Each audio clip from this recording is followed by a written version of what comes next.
Rachel, so how long has horticulture been your passion?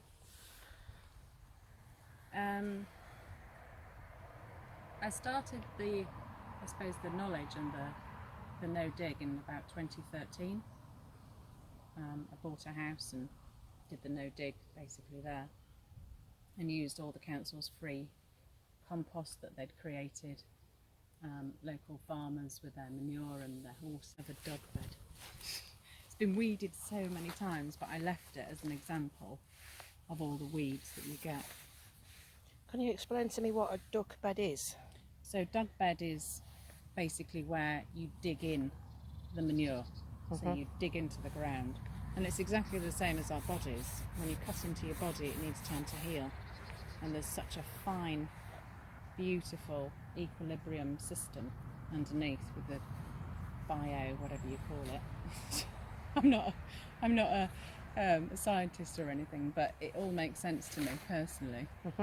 And the earth tries to repair itself, and so the plants give us an example of how it is actually trying to repair itself.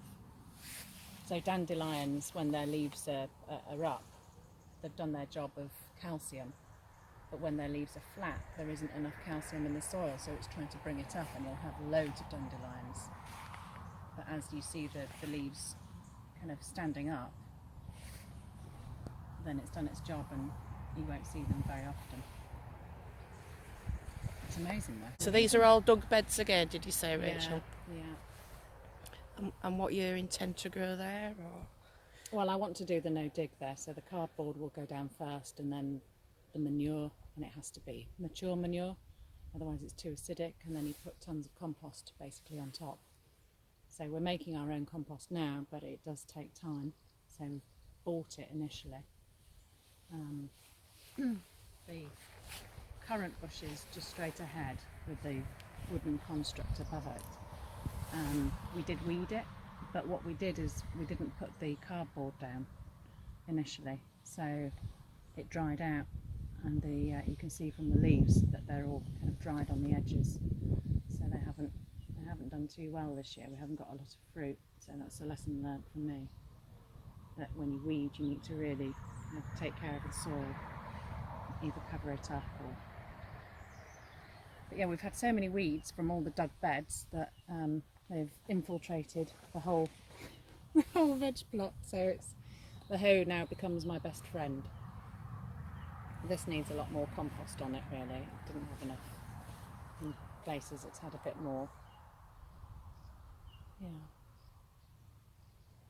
Put it on the back here. So I weeded all this the other day where all the plastic is, that was just full of weeds. And then where you're standing is where all the little mice, baby mice were, in all the here behind you. So all the mice were hidden inside all this fluff that they'd found in the veg plot. Oh, that's my phone. Raspberries are well established at the back. We've got yellow raspberries as well.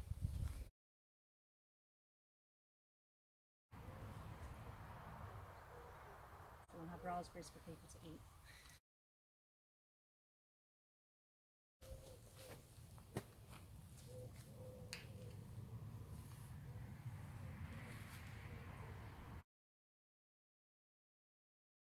See, actually we've got quite a few courgettes coming over here. Can you see them? I think they've exploded. The golden type of courgettes, yellow. Those artichokes have been there for years.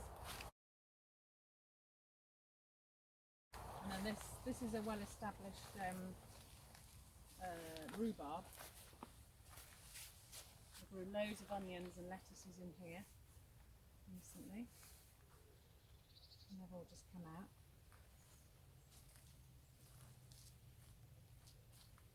And that's all broccoli on the right hand side, and beetroot pretty much, and then the end of the radishes that have gone to seed. I've got soaked going past this. Asparagus.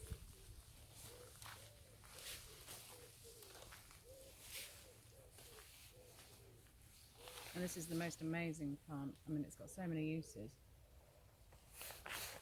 but it has really deep roots, much deeper than the trees, so it brings up so much goodness, and it's used as a fertiliser. You can always use it as medicine as well.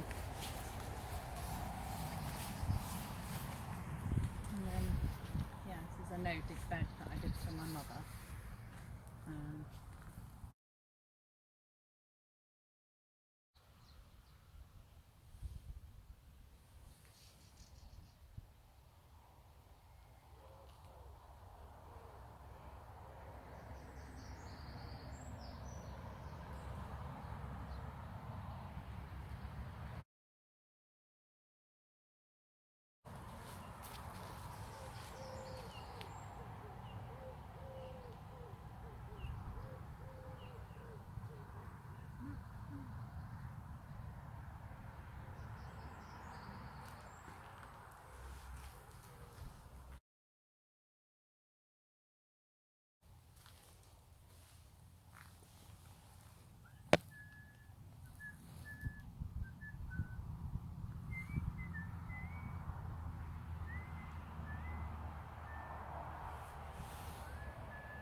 You can see cucumbers coming all over the place, and then loads of tomatoes, and then there's just tomatoes everywhere. And the cucumbers grow very quickly actually. And then either side I've got sweet potatoes, and it's nice and warm in here. I've also got lots of I've put toads in here as well. When I find a toad, I sometimes bring it in, but they love it in here. And it was full of, in fact it's getting full of flies again, so maybe they've hopped out.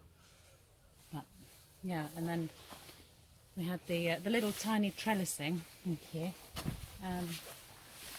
built up so that the sweet potatoes can crawl up. And but it's I've maybe grown too many tomatoes all in one space really. It's become a bit of a forest, but they look super healthy, you know. I sing to them, I come and tend to them, give them some love, and I think they like it. There's so many tomatoes everywhere, and a lot of them are hidden. Have you had much of a crop this year? Yeah, and well, they just keep coming basically. So I've got lots of, I've got a few tomatoes that have really started ripening up. There's lots of kind of beefy tomatoes. Brilliant. Yeah.